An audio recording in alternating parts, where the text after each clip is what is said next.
قبل ما نبدأ الفيلم صلوا على النبي. الفيلم ده أجمد فيلم كوميدي هتشوفه في حياتك. بيبدأ فيلمنا بطفل جميل وذكي اسمه بينك، اتولد في عيلة غنية جدا ودي والدته إلينا. ولأن بينك أخد جايزة أجمل طفل في المدينة، والدته بتتفق مع مصورين عشان يصوروه وينزلوا صورته في الجرايد. في الوقت ده بينك قاعد مع الدادة وكانت بتغير له البامبرز، قال لها انجزي بدل ما اديكي بومبا في وشك عميك. في الوقت ده عصابة بتخطف المصورين وبياخدوا لبسهم، وبيكونوا عملوا كده عشان يسرقوا الطفل ويطلبوا فدية من أهله. وبعد شويه بيوصلوا لبيت الطفل وبيكون زعيمهم ايدي وفيكو ونوب المساعدين بتوعه، وبيجهزوا الكاميرات وكل حاجه ماشيه تمام. في الوقت ده إلينا بتدخل عليهم ومعاها الطفل. ايدي قال له يا اختي بطه انتي تعالى في حضن عمو حبيبي، فضربه في منطقه خطر. قال له اي يا ابني وحياه امك ما انا سايبك. وبيقعدوا عشان يصوروا، وطلب من كل الموجودين يخرجوا عشان يركز في شغله. الداده قالت له لو عيط معاك اقرا له القصه دي. واول ما بيقفلوا الباب بيناولوا الطفل الفيكو من الشباك وبيهربوا من المكان،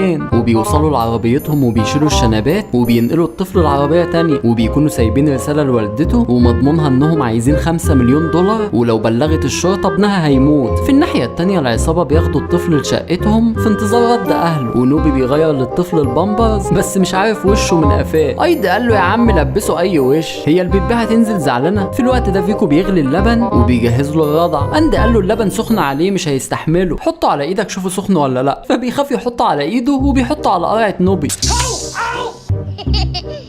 بعد شويه بياخد معاه القصه عشان يحكي له حدوته وينيمه. في الناحيه التانيه إلينا بتبلغ الشرطه، ورئيس المباحث بيحاول يعرف مواصفات العصابه وقال لها لازم تنادي عليه في المسجد. وإلينا يا عيني بتكون حالتها صعبه جدا. في الناحيه التانيه نوبي مازال بيحكي له حدوته، بس المشكله ان هو اللي نام وخد اللعبه في حضنه. في اللحظه دي الطفل شاف حمامه على الشباك فضربه وقال له ماما ماما يعني حمامه. والمشكله انه بيطلع من الشباك وبيمشي وراها. وايد قاعد مع فيكو في امان الله اتفاجئ بالرياله نازله على قفاه، فقال له انت بتتف عليا يا كلب انت. قال له ما اقدرش اتف على اللي واقف جنبه وخلانا حرامي قد الدنيا. بيبص لفوق اتفاجئ بالطفل، فصح نوبي من النوم وقال له انت غبي، انت قرعتك دي مأثره على مخك ولا ايه؟ امشي قدامي. المشكله ان الطفل ماشي على خشبه وممكن يقع، وايدي بيحاول يلحقه لكن الخشبه خبطته في دقنه وقعت صف اسنانه، وحاولوا يفوقوه لانه داخ. الخشبه نزلت عليه فرقت دماغه، والطفل بيعدل العماره التانيه ودخل في اول شباك قدامه. والجماعه دول بيشيلوا اندي وبيقولوا له فوق يا معلم لازم ننط الناحيه التانيه، والمسافه بعيده واندي لسه دايخ. فبينط هما واندي بينزل في صندوق الزباله، والطفل بيكون محبوس في شقه ومش عارف يطلع منها. ومن حسن حظه بيوصل بتاع الدليفري وبيطلع اول ما الست فتحت الباب. والجماعه دول نزلوا يشوفوا المعلم بتاعهم في انهي صندوق زباله. نوبي قال له جت سليمه يا معلم، وحياه قرعتي اللي خليه يدفع الثمن. في الوقت ده الطفل بيلاقي اتوبيس وبيركب فيه، واندي بيشوفه في الاتوبيس فبياخدوا العربيه وبيحاولوا يلحقوا الاتوبيس باي طريقه، لكن الاتوبيس بيختفي من قدامهم. المشكله انهم بيمشوا مخالف. نوبي قال له الله يخرب بيتك بص يمين وشمال، وهو محتاس ومش عارف يبص يمين ولا شمال، فبيلبس في صندوق الزباله. وبعد معاناه بيوصلوا للاتوبيس، ونوبي بيبحث عن الطفل لكن مش بيلاقيه. بالصدفه فيكو بيشوفه في شنطه واحده نازله من الاتوبيس، فبيمشوا وراها وقال لهم محدش يمد ايده في الشنطه لا تصوت وتفضحنا. وفجاه بتلف تضرب اندي وقالت لهم عايزين تتحمرشوا بيا. قال لها نتحمرش بمين يا ست انت، ده انت شبه ابويا. وبتضرب فيكو وبتعمل وشه جزامه. نوبي قال لها ربنا على المفترى يا شيخه. في الوقت ده الطفل بيدخل مول كبير وبيفضل ماشي وسط الناس، وبتشوف الموظفه المسؤوله عن العاب الاطفال فبتاخده وبتسيبه وسط الاطفال. وبعد شويه بيشوف ام واخده ابنها من المول فبيركب العربيه من تحت بدون ما تحس بيه. والجماعه دول واقفين يبحثوا عنه في كل مكان ومش لاقيينه. اند قال لهم اكيد الواد ده في المنطقه هنا. وإلينا يا عيني قاعده قدام التلفزيون طول الوقت بتتابع الاخبار عشان تشوفهم وصلوا لايه. في الوقت ده الطفل بيطلع من المول وبيكون قدامه مذيعه بتسجل على التلفزيون، وبالصدفه بيعدي من تحتها وبيوقع المايك. وبيظهر الطفل على التلفزيون لكن مامته مش بتاخد بالها، وبيلاقي تاكسي قدامه فبيركب فيه. وبالصدفه اندي بيشوفه في التاكس فبياخدوا العربيه الشقيه بتاعتهم وبيحاولوا يلحقوه. وبعد شويه التاكسي بيقف قدام حديقه الحيوان، والطفل بينزل وبيدخل الحديقه. والجماعه دول بياخدوا وقت على ما بيعدوا الطريق وبيوصلوا الحديقه لكن بيكون اختفى. واثناء ما كانوا ماشيين بيلاقوا اثار اقدامه، فبيدخلوا المبنى اللي دخل فيه وبيتفاجئوا ان المكان كله حيوانات. وفيكو لقى الغوريلا بص عليه قال لها بص قدامك بدل المديك على وشي. وبيبحثوا في كل مكان لكن مش بيلاقوه. بيتفاجئوا انه قاعد مع الغوريلا وبيضحك عليهم، ونوبي بيعيط عشان شايف ال5 مليون بيضيعوا قدام عينيه. والغوريلا حبت الطفل لدرجه انها ادته ياكل من اكلها. فيكو بيجرب حظه وبيحاول يسحبه وبيشده من قطان الجزمه بالعافيه، لكن الغوريلا كان ليها راي تاني. فيكو ما اهتمش وصمم انه يسحبه. قالت له ده انت عيل قليل الادب بقى وعايز تتربى، وضربته بكل قوتها على ايده، طبقت صوابعه، فبيقعد على جنب يصوت من الوجع. نوبي بيشغل دماغه وبيجيب عصايه خشب عشان يسحبه، وايدي بيحاول يشغل الغوريلا عشان ما تاخدش بالها. وفعلا بيشيله من الحمالات، لكن الغوريلا نزلت الطفل وطيرته لفوق ما نزلش تاني. بيتبقى العقل المدبر بتاعهم، فبيستخدم ذكائه واستنى لحد ما نامت وبدأ يسحبه بهدوء. المشكله ان الطفل بيتحرك والغوريلا بتصحى، فمسكت ايده وجعرت في وشه، عملت شعره استشوار وحدفته بقوه واتزنق في الحديد بتاع قفص القرد. في الوقت ده قفص الجنينه بيتفتح وبينكي بيودع الغوريلا وبيمشي، وبيفضل ماشي في الحديقه لحد ما بيشوفوه وبيستغلوا الفرصه واخيرا بيمسكوه. واول ما طلعوا اتفاجئوا باتنين ظباط، فبيخافوا وبيحدفوا الواد لبعضهم. ايدي خده وخباه تحت الجاكيت بتاعه. الظابط قال لهم حد شاف طفل صغير هنا ولا هنا؟ اندي قال له لا والله يا باشا، احنا قاعدين هنا بنشمشم هوا نضيف وبنبدي اعجابنا بالازهار المتفتحه. وفجاه الطفل قرصه من رجله، مشوها رجله ونفسه يصوت بس كاتم الوجع جواه عشان الظابط. بس مش دي المشكله. المشكله ان الطفل ولع في المنطقه الحساسه، واندي يا عيني بيتألم ومحدش حاسس بيه. قال لهم اعملوا اي حاجه مشوهم من هنا. وفعلا قاموا يتكلموا معاهم وبيشتتوا انتباههم، والطفل بيسيب الولاعه مولعه وبيمشي من المكان. واندي قاعد تعبان وبيتعذب بس بيحاول يبين ان الموضوع طبيعي. واول ما الشرطه بتمشي بيلاقي مستقبله ولع. نوبي كان بينفخ في الولعه وبيقول له هف هف، وفيكو حدفه على الارض وداس على الولعه فعصها، مشوها الولعه وحالته بتكون صعبه يا عين. في الناحيه التانيه الطفل بيفضل ماشي لحد ما بيوصل لعماره تحت الانشاء. المشكله انه قعد على حديده وخدته وطلعت لفوق. في الوقت ده العصابه بتوصل وبيشوفوا الطفل قدامهم على الحديده، فبيطلعوا عشان يمسكوه قبل ما حد يشوفه.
وبيفضل متعذب مكانه لحد ما الليل بيدخل، وزمايله حالتهم صعبة واتبهدلوا اخر بهدلة. بس الحمد لله نوبي قرعته لسه نضيفة. المفاجأة ان الطفل بيرجع البيت من تلقاء نفسه، واول ما شاف مامته قعد يضحك، يا اختي بطة انتي كوتو كوتو كوتو. وبتكون دي اجمل مفاجأة حصلت لمامته، وعزمت عليه شخ في يعمل بيبي في القصرية عشان طول اليوم بره البيت. وفي الطريق الطفل بيشوف الساعة اللي فوق مبنى العصابة، فشاور على المكان وقال لمامته بوبو بوبو، فبتفهم ان القصة بتاعته في المكان ده. وفعلا بيرجعوا لمكان المبنى، والعصابة بتتفاجئ ان المبنى محاصر من قوات الشرطة، وبيسلموا نفسهم بعد ما موتونا من الضحك. ما تنساش تعمل اللايك الجميل لاخوك وتشترك في القناة. اشوفكم الفيلم الجاي.